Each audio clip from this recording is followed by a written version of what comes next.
Green, deep, dark, light filtering through the crackling branches, touching above as we walk below them. Green meadow hidden in the folds of the forest.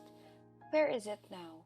How did it suddenly went from beautiful to awful, from astonishing to appalling? Typhoon, wildfires, deforestation. While there are numerous reasons as to why our forests have become like this, the humanity is still the one greatly responsible for the most of it. Did you know that because of deforestation, we lose about the size of 20 football fields for every minute? From pre-industrial area of 5.9 billion hectares, forests now cover 4 billion hectares, an equivalent to 31% of the Earth's land surface. According to Food and Agricultural Organization, on average, the forest area degraded by 16 million annually during the 1990s. However, the forest area also expanded, making a net loss of 8.3 million hectares per year. In early 2000s, around 13 million hectares annually were destroyed with a net loss of 5.2 million per year. During the pre-colonial period, approximately 92% of the total land area of the Philippines was covered with forests, comprising of about 27.5 million hectares. After the Spanish colonial rule, 68% of the country was still occupied by forests. By 1940, the remaining forest cover in the Philippines was only 30%. During this time, serious deforestation began due to permitting companies and officials to start logging several forests in the Philippines. This led to the devastation of nearly 7 million hectares of forest in the years 1965 to 1986. Philippine deforestation has worsened throughout the years, as can be seen by the decline of forest cover. There are numerous causes of deforestation. First would be agricultural activities.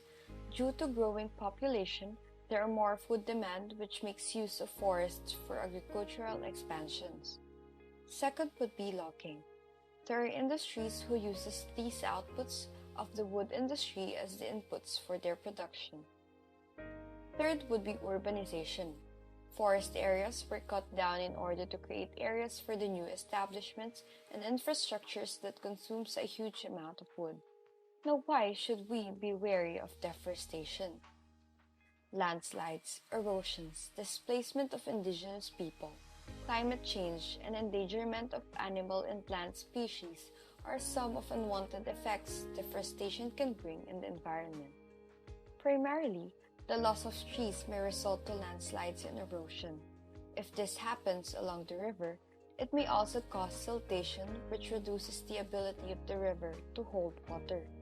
This may further displace the water to lowland areas.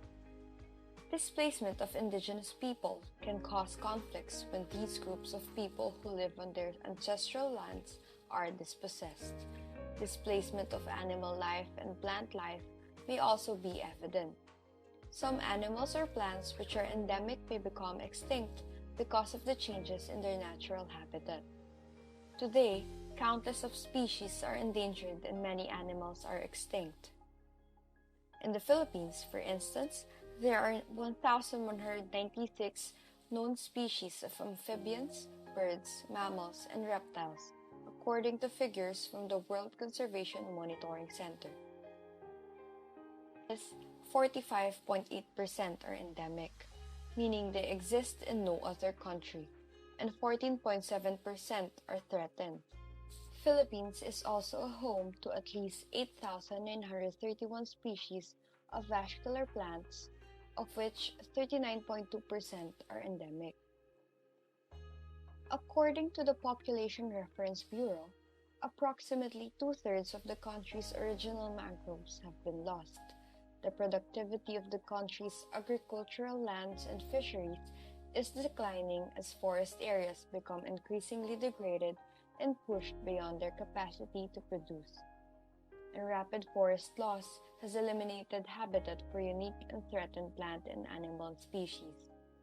More than 400 plant and animal species found in the country are currently threatened with extinction, including the Philippine eagle and tamaraw, according to the World Conservation Union. Lastly, climate change can caused by deforestation activities and the result of biodiversity loss.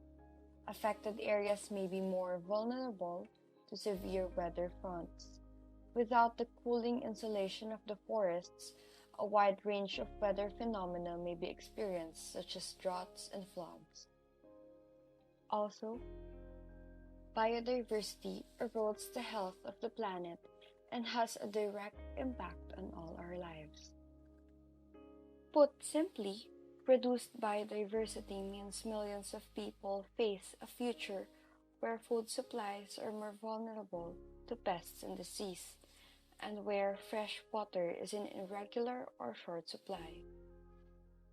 For humans, that is worrying, very worrying indeed.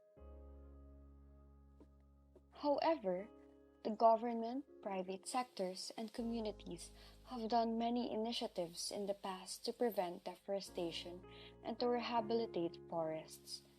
There have been many community-based forest management programs that include the participation of forest occupants and nearby communities in the protection against deforestation and promotion of effective management of forests.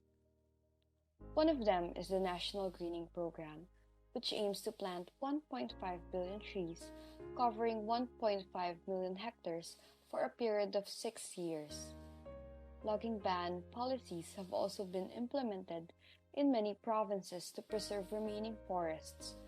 One of the landmark policies enacted is the ban logging in Palawan, leading to the enactment of the Strategic Environmental Plan for Palawan Act.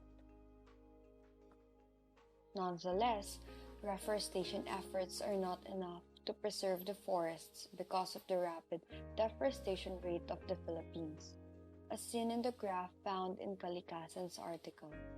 Some of the reforestation efforts have failed because governments could not uphold the policies due to poor implementation and monitoring. These efforts are not enough, but we still have a choice to save the world for the future generation, the generation of our future children and grandchildren. So, can you imagine a world without trees and biodiversity?